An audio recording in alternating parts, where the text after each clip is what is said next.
Hi, I wanted to talk about motivation on the OCD recovery journey because, as we all know, lack of motivation is one of the things that we face while working on our fears, our beliefs, and we don't feel like we have enough of a drive and enthusiasm to work on getting better and trying to, break down our fears.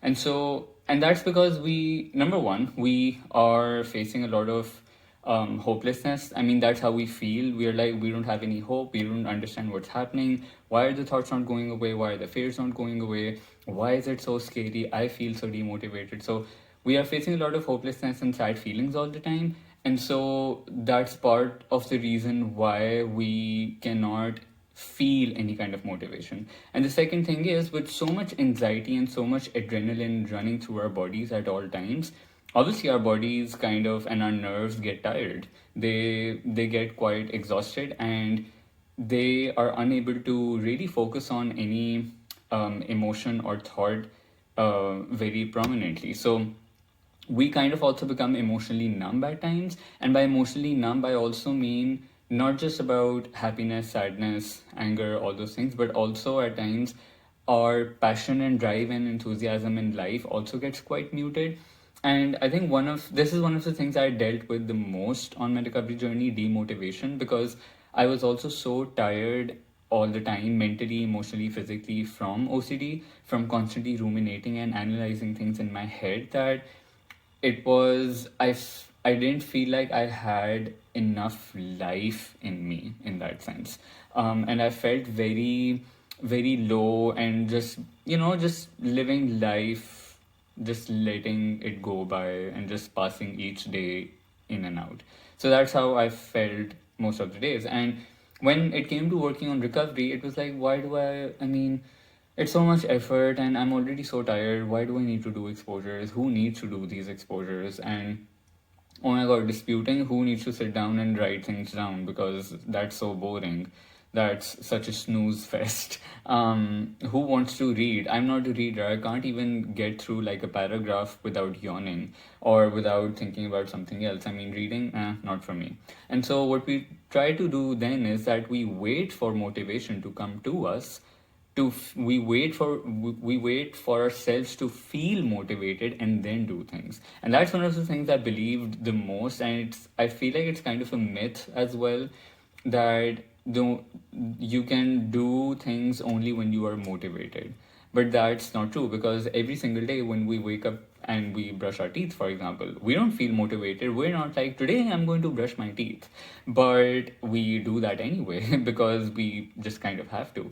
And so I also started to see recovery and the steps to recovery as things that, even if I don't feel motivated or driven to do them, I just know I kind of have to do them, because that's the only way I'll get better. I cannot wait for a perfect feeling to come to me to take that step out of bed and off my couch and off my chair and go go the extra steps to do something.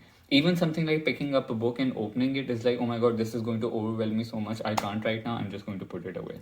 So motivation, or like when you're feeling demotivated, that's actually, I mean, trying to get things done while you're demotivated is perhaps our biggest challenge, but also the greatest opportunity to change the way you perceive motivation and change the way you perceive yourself and your capabilities. Because when you start doing things in moments of when you're feeling low, that's when you start to change that narrative of, I can only do this if I'm motivated. You start to see that, oh, that even if you aren't feeling that great or that, like, passionate about or enthusiastic about doing something, you can still complete those tasks that you want to do. And that also includes like running errands, meeting people, getting things done around your house, going through your day, and then especially with recovery as well.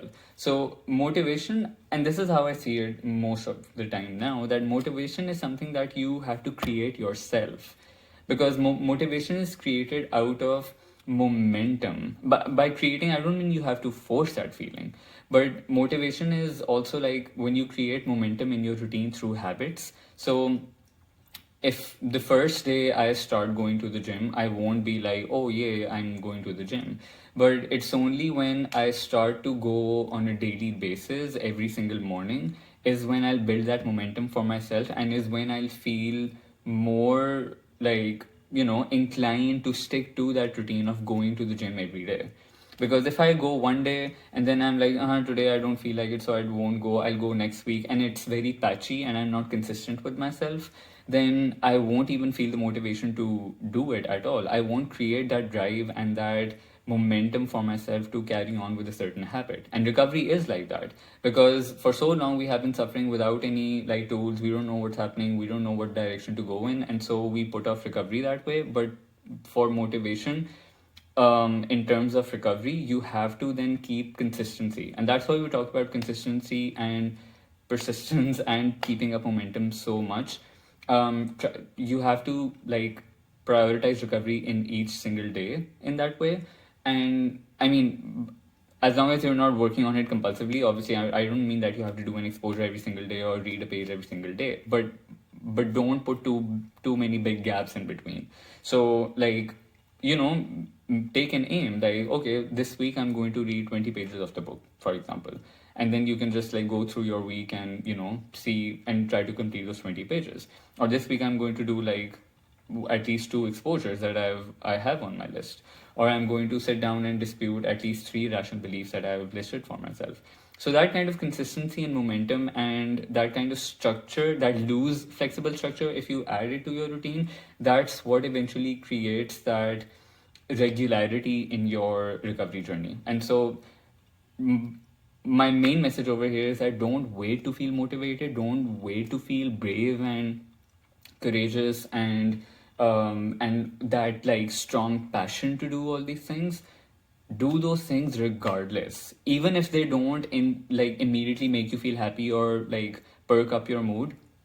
You don't need to look for a feeling. Focus on completing a task regardless of how you feel, and regardless of how you feel on completion of that task.